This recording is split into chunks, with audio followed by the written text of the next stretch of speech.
Hello there. Hello there. Welcome back to the Sky Guys podcast. We are back here for the third week of the Star Wars animation to live action bracket. We are heading to the D. Bradley Baker region today to see who joins Bo-Katan and Thrawn in the final four. One of your hosts, Mike Phillips. Joining me today, as always, the man whose voice you usually narrates, but we're taking the bracket month off of Pete Consadori narration, but Pete is still here. Pete, how are you? Doing well, doing well. No narration, but that's okay. We're here to talk about the bracket. I'm very excited to get into this next region. And very excited to talk Star Wars as always with you guys. Yep. Also with us here today, I call him the Jabba the Hutt of this podcast. Nick Fraietta is here. Nick, how are you? Doing good. I keep reading this for some reason as the Dusty Baker region. To me, that's what this is. This is a Dusty Baker region. And Pete, you have a nice color to you. Yeah, I got a little bit of sun, on Tatooine, on my travels. Usually it's more red. It doesn't really get tan. It'll go back to pale in a couple days. Yeah, you went and found one of our friends down there. I did. That's probably the closest to live action we're going to get, unfortunately. But yes, I did see an old friend. Yeah, if you followed us on social media this week, we did ask, was he snubbed from the bracket here? So I think Nick, he's quasi live action, but not officially. Yeah, I guess he's not, right? Yeah, I don't know. I mean, he kind of is. I don't know. He's half and half. Yeah. Yeah. All right, so let's get into what we're doing here. So obviously, Pete, if you want to follow us here on the Sky Guys podcast and do so, Apple Podcasts, Google Play, TuneIn, Spotify, Amazon, all usual suspects. Simply search the Sky Guys, your favorite podcast platform. Find episodes there. And as we get through the brackets, we have more off-season stuff. Feels like I have a little bit of wait for Skeleton Crew to come out here. Want to hang out and come along for the ride? Make sure you subscribe. Absolutely. Skeleton's Crew is coming up, but like you had mentioned, everything in between, you gotta subscribe, right? You gotta get on this feed. So definitely subscribe. Yep. And Nick, if you want to follow us on social media, how can I do that? Follow at Sky Guys Podcast on Instagram, Twitter, Threads, and TikTok. Or you can also follow the YouTube version, Mike Phillips on YouTube, video version of the podcast here. And the reason for the season, Lego Ahsoka is here for the bracket. So she did not unfortunately get out of her region last week, but we'll see who takes the crown that's coming forward here in the next couple of weeks. Let's see. And I don't have it with me, but I did receive the Chopper Funko Pop. It's on the other side of the room. So it's there. Yeah, Chopper has arrived. I did fulfill the bet, so Nick has gotten his prize. And Nick, we have some Star Wars news to discuss this week. We do. And we're going to turn it right back to you because apparently the actor's strike is over. The actor strike is finally over, Nick. So no more writer strike and no more actor strike. Yeah, we'll get more to this the next couple weeks, keep back on how this impacts Star Wars here. But as far as we know, the priority right now seems to be we're going to try and save as many movies we can next year and the 23-24 TV season for broadcast. That seems to be the high priority. But there is Star Wars stuff. I'm still looking. We'll check on next week, see what else we have. So how much did we lose in terms of time? We lost, I think, basically the fall half of the 23-24 TV season. We lost a bunch of movies next year to get pushed back. So we missed about 3 months. Yeah, like basically more like 5 or 6. It was like the first thing I've seen. Yeah, because it started in like June, right?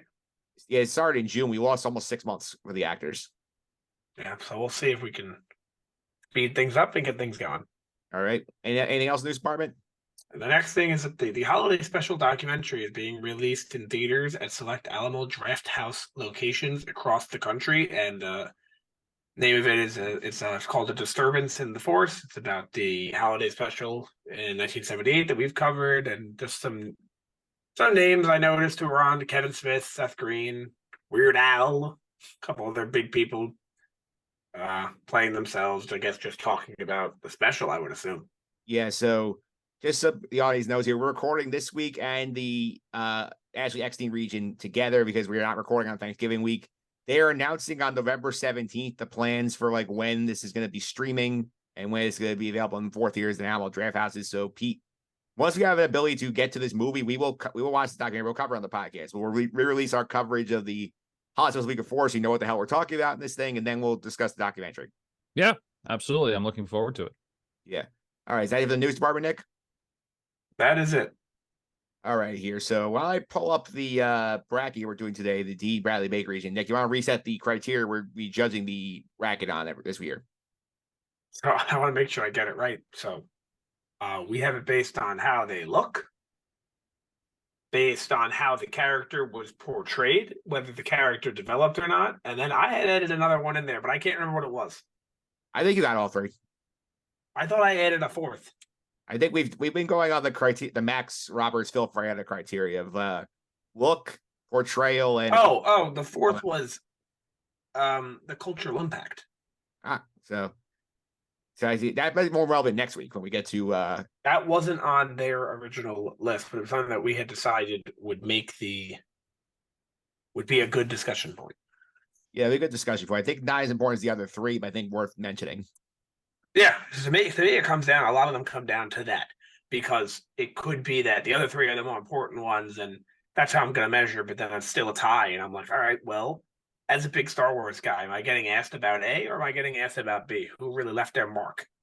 If it comes down to a tie, sometimes I like to go that way. All right, so let's go here. I have the bracket set. This is the four characters discussing today here. The 1 seed, number 2 overall, Hera Syndulla takes on number 4 seed, Captain Rex. You have Ezra Bridger and General Grievous. That's the other matchup here, the 2-3 matchup here. And Grievous, Pete, we have a very unique discussion point here. Probably, along with both, it will be 2 unique transitions here from animation to live action. Probably. I mean, we discussed it a little bit last time. This is Grievous. We meet Grievous in the 03 Clone Wars. Yeah. Just to remind me, that is that not considered canon? Am I correct on that? That is not considered canon. So. Right. So it's a weird transition there too. But yeah, I'm excited to see what you guys think about Joe. Is the holiday special canon? No, right?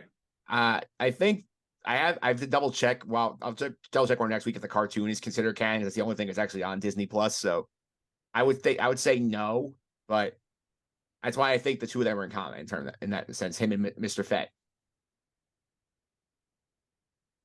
Okay. All right.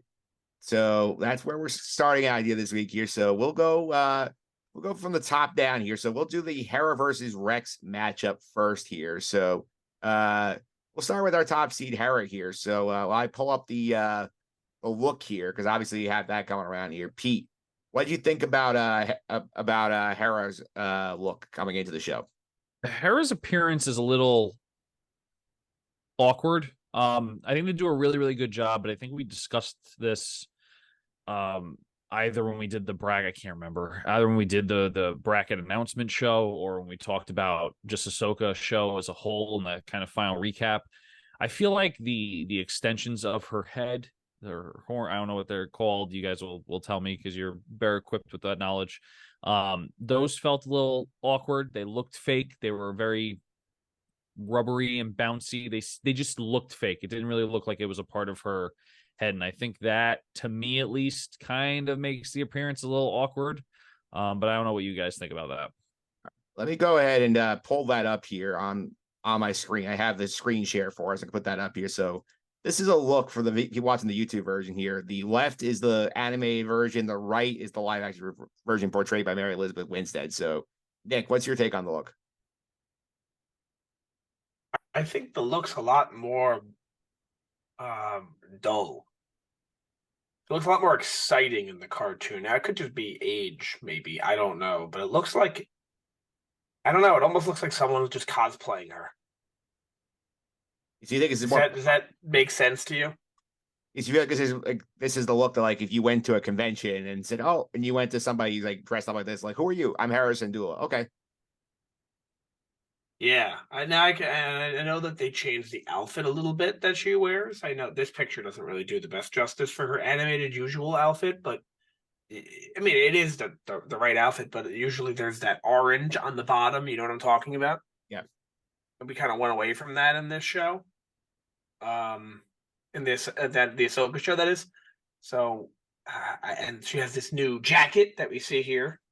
And I just think that, I mean, I'm not going to complain about the jacket. It's not like something I'm going to complain about, but it doesn't really look the same. And something looks a little off, and I can't put my finger on what it is. And to me, the easiest thing to say is it just looks dull. Yeah, and Pete, in terms of the jacket, correct me if I'm wrong, this was very similar to the jacket that Thandaway Newton's character from Solo was wearing when Han and Chewie meet up with her and Tobias Beckett. Yeah, it does look familiar. I don't want to blatantly say yes, that's exactly right, because I don't remember. But I mean, it does make sense and it does look familiar, so it could be from that moment that you're explaining. He Yeah, does wear the orange pants in the show. I want to make sure that is known. yes, I did think that was very interesting with the jacket. I just happened to catch that here. But in terms of portrayal here, Pete, while I look this up here, and I'll pull real quick up here to close out the decision for the audio viewers here. The video viewers, the jacket from Tandem Newton, it's similar but not the same. Yeah, well, it's similar. A I lot would more. imagine the jacket she's wearing is something to do with the rebellion or the New Republic or something. Yeah. It's like the Republic bomber jacket, basically. Yeah. All right, so There actually is a symbol on the back of it. I wonder what that symbol means. I don't know, but We'll have to look. We'll have to look into it. we'll look into it here. But in terms of now, we'll go to portrayal from Mary Elizabeth Winstead. And I know that which one of you guys was the one who was like not thrilled with her being the choice here, be Hera? I thought both of us. I don't remember. I feel like I was okay with her portrayal. It might have been you then, Nick. Maybe you're thinking of the other two that joined us. Yeah. For the bracket reveal. No, they were very high. They put her as number 2 overall seed. Huh. It was me. I listen. I could be wrong. I listen. When we had our ranking reveal show, I was shocked she was a 1 seed. I was shocked she was a 2 seed. Yeah, number 2 overall. I'm just wrong. Yeah, but I don't think the portrayal was very good. Honestly, it's just something. Maybe because of the look. I don't know. But something seemed off where I couldn't put my finger on it, and I wasn't able to enjoy the character. And maybe it was similar to the Grand Inquisitor. Sorry, Mike, to cut you off right there. Maybe it was similar to the Grand Inquisitor in that, it wasn't as bad as that, but with the Grand Inquisitor, because it looked bad, it was hard for me to take the character seriously and pay attention. Maybe it's something similar where I didn't think the character looked good, so it was hard for me to have anything else land. Yeah, so Pete, I do think we've had this conversation on the podcast before, specifically about like Mary Elizabeth Winstead's casting choice here, and we did note that like I know we had a debate on the podcast, like, oh, like is she the right age of the character? Turns out that the actress's age is the same as the character's age in Ahsoka, which is very funny to think about that. But I don't think she did a bad job here. I felt like she did fine. I think she did fine too. Was it the best portrayal? Probably not. I'm not gonna say it was the best. I think I'm in the same camp as Nick. That a number 2 seed overall is a little bit much, I think, for this character. But I think, like you mentioned, I think she's okay. I don't think she botches the character. I don't think there's a like uprising of people saying this show was crap because they, did terrible with Hera, like they did with the Grand Inquisitor with Obi-Wan. There was a lot of backlash about that. So, yeah, I think she did fine. Yeah.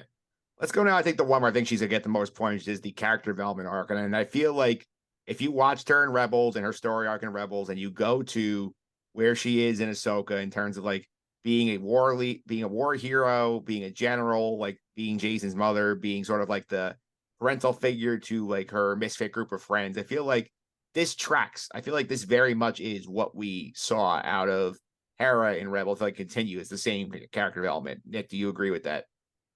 I do. It fits pretty much perfectly. It goes in line. I don't have an issue with the way the character was handled in that regards, and I think it was an excellent job. I just think it was something with the way she looks that makes it seem dull to me. Pete, what do you think? I think for character arc, I think it's done well. I think we get what we're expecting, and I think that's a good thing in this situation. All right. I think I agree. I think anything else you want to add on her before we move on to Rex? Ready for Rex, which should be a short one. Yeah, it's going to be quite a short one here. We'll go down to Rex, who is arguably, I think, aside from Ahsoka, the most iconic like character created in animation for Star Wars here.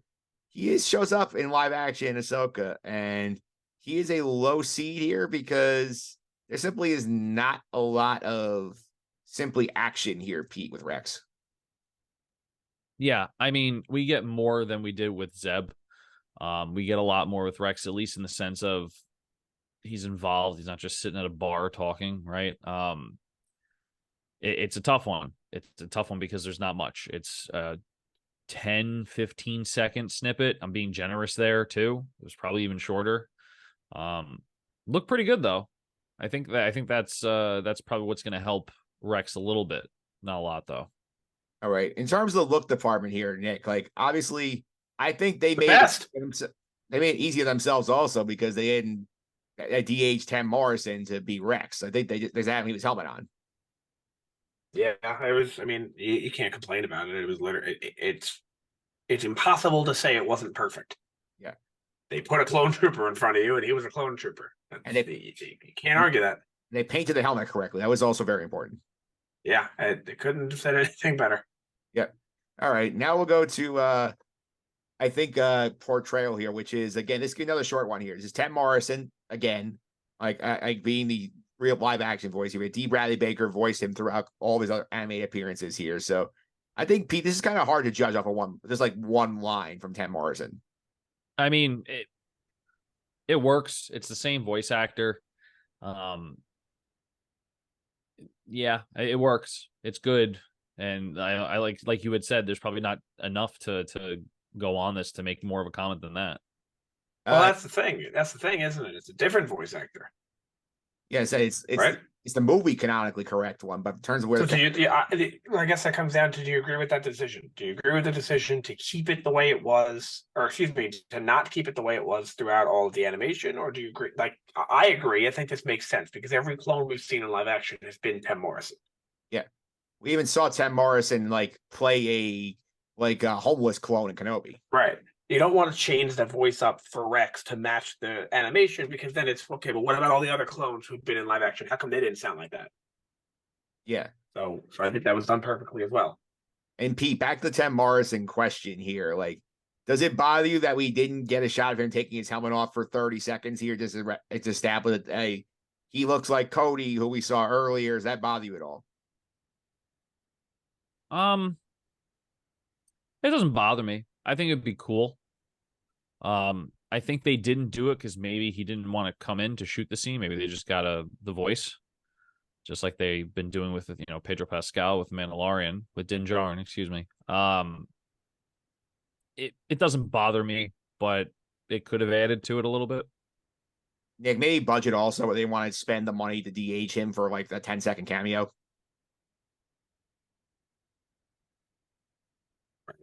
That's also fair, for sure. All right, so I think the last one here, character development here. This is another one I think is impossible, Nick, because this is a point where again, sort of a couple of characters talked about with Grand Inquisitor last week. This is sort of we're in the middle of his character arc, basically. We're getting him in Clone Wars before he shows up getting Rebels. So in terms of Rex character, you can't really say because he's kind of right where he is in animation. Yeah, I would agree, but I guess you can also say nothing was messed up, which I think is an important part of this. When you're bringing these characters, they got to be handled with such care. And yes, they didn't do anything really, but they didn't do anything wrong. That's kind of a good thing, right? Yeah. Pete, you agree on that? Yeah, 100%. All right, so I think we're ready to vote here. And is there anyone who wants to dare and put Rex through this bracket? No, but I gotta say, in terms of our criteria, everything was perfect with Rex. There just obviously was nowhere near enough of a sample size to have him go to the next round. So, yeah, I mean, no, I'm not going to vote for him, but that is a reason to do it. But I'm not going to. Yeah, if he had an episode of Rex, I think he might have advanced instead of 10 seconds. Yeah, agreed. All right, so now we'll go to the bottom of the bracket. I think correct me if I'm wrong here, Pete. I think this might be one of the two most fun matchups of one of the top three matches we had in the entire tournament in terms of fun. For sure. I mean, this is the most intriguing in my opinion, because I feel like there's a lot to be said about both these characters. Yeah, so we'll stay in seed order here. We'll go with Ezra Bridger here, who we meet in Star Wars Rebels, and we see he goes off the screen for 10 years. We have various rumors about who's going to play him in live action, whether it was originally rumor was Mena Massoud, who played Aladdin in the live action movie. We get Iman Esfandi instead here, so I'm going to go ahead and put a shot up on the YouTube version for the look segment here. So Nick, start us out here. How do you think they captured the look of Ezra Bridger, which again is also interesting because we haven't seen him for 10 years from the animated canon? I think it was fantastic. I think it was really fantastic. I was really thrilled with it. I think it looks literally next to perfect. I guess we would get a better representation if he didn't have a beard, but then again, He got older, so he grew a beard. It's okay. Plus, he's out in the middle of nowhere. Like now, he could go find a razor very easily. Right, so it makes perfect sense. And his hair, obviously longer. Maybe he goes back and decides to shave and get a haircut, so we can see. But at the same time, I almost feels like the Jedi look. The hair and the beard. So I'm okay with it. I think it looks fantastic. Yeah, P. I think one of the things I remember when we first saw the portrayal of Ezra, like the look, it felt like. Remember all the jokes you had the years about Obi-Wan Kenobi with Space Jesus? I feel like now they became Ezra as Space Jesus. Yeah, I mean, I think this is great. I think the look is fantastic, and I think the hair beard combo, like Nick was saying, this is the total Jedi look, and I think it makes the most sense, and I think they nailed it. One thing is underrated here, Nick. They got the eyes right too. Like they picked a guy who has like perfectly blue eyes, like Ezra does too. They did. Yeah, Looks and that's great. Something you notice like when you look closer like that here. So that's the look portion here. In terms of portrayal here, I think this is another 10 out of 10 for me because I feel like with Manis Fondi's portrayal of Ezra here, like he gets all the vibe and the nuances of what this character has been like. And I feel like he does a good job sort of like capturing that spirit of Ezra that we've seen in the past. I would agree. P, anything you want to add on the portrayal element here from Manis Fondi, what his work he did? No, I mean, I think it's been said, and I think he does a good job. All right, here. So let's go to the character development angle, which is interesting here because we had as the Rebels basically the Ezra character development arc, and then he's off the map for 5 years in real time, 10 years in galaxy time. So, Pete, how do you think they did with Ezra's character development going from animation to live action? While I don't agree with the show's choices when it comes to what Ezra's doing, I think that there were good choices just for the character itself, right? Being one with animals, just overall, I think we kind of leave off with Ezra at a certain point. I think we kind of pick it right back up. I think nothing's really changed there, except for maybe the fact that he doesn't want to use lightsaber. He seems very, I'm one with the Force now, which I feel like was not his way of thinking back when he fought Thrawn. Again, he was much younger then too. So I think it works well. I think you see that there's time in between, and it's not just, one episode after another, at least. Nick, why do you want to add on the Ezra character development front? I loved it. Thought it was fantastic. Again, it just exactly how I thought he would act. It really is. I had nothing negative to say about it. Plus, I think also the point that people complain about is, oh, you want to use a lightsaber. I think it's fun because A, he's not had a lightsaber for 10 years. So of course, he has to get good using the Force. He wants to survive. And B, it's a lesson that Kanan tried to teach you in Rebels and say, like, hey, you need to be able to survive with just the Force and not just a lightsaber. So that's a character development. Put it well, he learned that lesson and grew from it. I agree. All right. So now the fascinating one here General Grievous, which is Nick, when I pull up the look here, do you want to sort of give people the backstory of where he actually came from? It's not the end. Not the Clone Wars we know. Yeah, I came from the Clone Wars of 2003, which was a 2D comic, not the 3D comic. Excuse me, it's the 2D animation, not the 3D animation of the Clone Wars 2008 that we're all used to.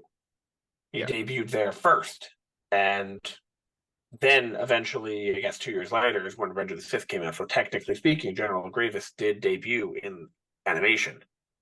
Yeah, I do think it was very interesting here. I did go back and do the homework and watch Clone Wars 03. Grievous is not, it's basically 3 seasons. The first 2 are like 3 to 5 minute episodes each. And the second, there's 10 of those. And then the last one is, I think, like longer, like 12 to 15-minute episodes. There are 5 of them. Grievous not show up until the end of season 2. Now he's basically the main bad guy in season 3. So he basically is like created for George Lucas, put him in this show so he could be introduced ahead of the movie. And the idea was that Clone Wars 08 would not retcon 03, but we saw later on that eventually what's happened here. So that's basically the story with him, Nick. Yeah, all right. Makes sense. So Pete, we got the look here of Grievous animated versus Grievous live action here. And important to note that for those who did not see 03, like the part where Grievous's cough gets canonized basically for an incident that happens where Mace Windu crushes his chest plate. That's not canon now, but that was sort of the explanation in the show. Okay. Yeah. I mean, I'm looking by the side by side here when it comes to looks. I am full disclosure, I haven't seen Clone Wars 03. Does Grievous have 4 working arms? Yes. In 03? He does. Okay. That was the only thing I was going to say. I mean, there's obviously quite some differences. It looks like the head is much smaller compared to the body in the animated. But I think overall, just the body parts and how he's supposed to look, I think they did a good job for sure. Nick, anything on add on the Grievous look front? I think it looks pretty good. I don't really have an issue with it. It's no worse than any other transition. You know, those big transitions we've seen. We've seen some bad ones, and it's not as bad as those, obviously. And it's pretty good. I think things are pretty accurate, and it's came first. I guess I don't know if that really matters. I guess it doesn't. But to me, it looks all right. Yeah, and also I'll mention the animated on the YouTube version here. There's a note from the IGN article here. It says, "Fun fact: Matthew Wood auditioned for the role of General Grievous, and George Lucas picked him to bring the character to life. Wood had bronchitis at the time. Lucas liked the way that would make the character sound. He instructed Wood to give the cyborg a signature asthmatic cough. Since Wood did not originally voice the character in Star Wars Clone Wars, the third season on Mace would use the Force to crush Grievous's chest panel or to have him sound more like he would in live action. So that's the backstory behind the cough for Grievous." Interesting. All right, so now we'll go next one here to the portrayal in live action here. And this goes to, I think I'll handle this one because Nick, did you get to see any of Clone Wars 03 back in the day? Negative. All right. Negative on that. I did take time to watch it here. I will say Grievous is much more terrifying in the 2D cartoon than he is in the movie. Really? It's pretty terrifying in the movie. Yeah, because when Grievous first shows up in Clone Wars 03, it's a group of it's a battle on a planet. He's like a group of like 6 Jedi there. Ki-Adi-Mundi, Aayla Secura is there. I think there's like Shakti is there, and there's 3 randos here. Grievous is like they show him kind of lurking in the background. They don't really see him at first. There's like a kid who's like scared out of his mind. Who's supposed to be Ki-Adi-Mundi's Padawan. He runs out, and then the first shot he hit Grievous, he basically comes to the ground and just stomps this guy in the ground and crushes him to death. And he basically is like ruthless, like tries to murder every Jedi he sees. Like, and you actually see him like fighting with like all of his like no enhancement whatsoever. Like, it's much more terrifying, I think, than we get in the movie. That sounds pretty terrifying. Pete, like, what did you think of the Grievous in the movie we got in terms of like he's there for like the first third of the movie? Yeah, I mean, I always took General Grievous as another general, right? I mean, I feel like he has that kind of way to him, and he seems like every other secondary villain in Star Wars, where it's very to the point, very meticulous, and also very I hate to say the word formal, but kind of formal, right? We kind of know what path they're going to take. I loved General Grievous in the movie. I only knew about General Grievous because of the movie until we watched Clone Wars. Well, the ones that we know of in 08, and then also the ones I haven't watched in 03. I hadn't seen those, but that was my first taste of General Grievous, and I loved it. I thought it was super cool. So I might be a little biased since that was the first time I'm seeing General Grievous and how he was how he was portrayed. Yeah, and Nick also mentioned that he's not very vocal in Clone Wars 03. They don't really use him as like a talking character too much. Like, he's more sort of like a sort of like a more mysterious, like a villainous type. Okay. So I mean, I don't know. Honestly, Hondo should be on this board and not him. It's not canon. Yeah, but I mean, they created this they put him in this cartoon because it was going to be in the movie. I think he counts. I'm on Team Hondo. Yeah. All right. So last one here, in terms of character development, I'll sort of speak on this one as well in terms of the Grievous angle. I just feel like that it tracks as sort of his behavior here. I just think that like we talked a little bit about the Grand Inquisitor in 2 weeks ago on the podcast here. I think they kind of last week they kind of nerfed Grievous down a bit to make it so he's actually beatable. Right. Yeah. I mean, that's just how a lot of stuff is when you go from animation to live action, or from a video game to live action, anything like that. It makes sense. Yeah, so like this is not. I think this Grievous I think is more like unbeatable than the actual Grievous we get in the movie in Clone Wars 08. Makes perfect sense. All right, so let's do a vote here. So Pete, you putting Ezra through or Grievous through? I think I'd have to put Ezra through because I'm not really familiar with the animated series that introduced Grievous. But I also think that Ezra's look, character development, and just overall portrayal is just spot on. I don't know if I have any grievances with that, no pun intended. But yeah, I'll put Ezra through over General Grievous. Nick, you gonna weigh in on Grievous or Ezra? I'm gonna push Ezra into the final four. He's gonna cut down the nets. That's first of all. But second, I think Ezra's fantastic, the portrayal, and the Grievous one, it still doesn't sit right with me that it even belongs here. I think it snuck in a very easy conference, and those mid majors don't stand up to the Big Five conferences when it really comes down to it. Yeah, I'm gonna put Ezra through, making a sweep here because I think the Grievous R3 portrayal was good. I think it warranted a spot in the bracket, but I just think coming from the non-canon district makes it a little harder to deal with that fact. Plus, like, it's weird that like we get him in live action, he goes back to animation again and has a different backstory and this one gets retconned. Yeah, it's honestly, I make a joke, but it is exactly like that. It won a bad conference because it won the conference tournament. It has to be here, and you know what? Sometimes you meet your maker, as they say in the bracket. All right, so we're gonna go now to the final here of the Bradley Baker region. We have Hera versus Ezra, a ghost crew matchup of Spectres here in the final. So Nick has already voiced his opinion on this one. Pete, where are you going? Yeah, I'm going Ezra. I think there's no contest. I think Hera was a fine character, but I think we have to look at the criteria here of the bracket. I think Ezra is spot on, so he has to be pushed through. Yeah, I think I'm making a clean sweep here because I think we gave Hera points in for sure 1, maybe 2 out of 3. Ezra gets a clean sweep of all 3 criteria on the board.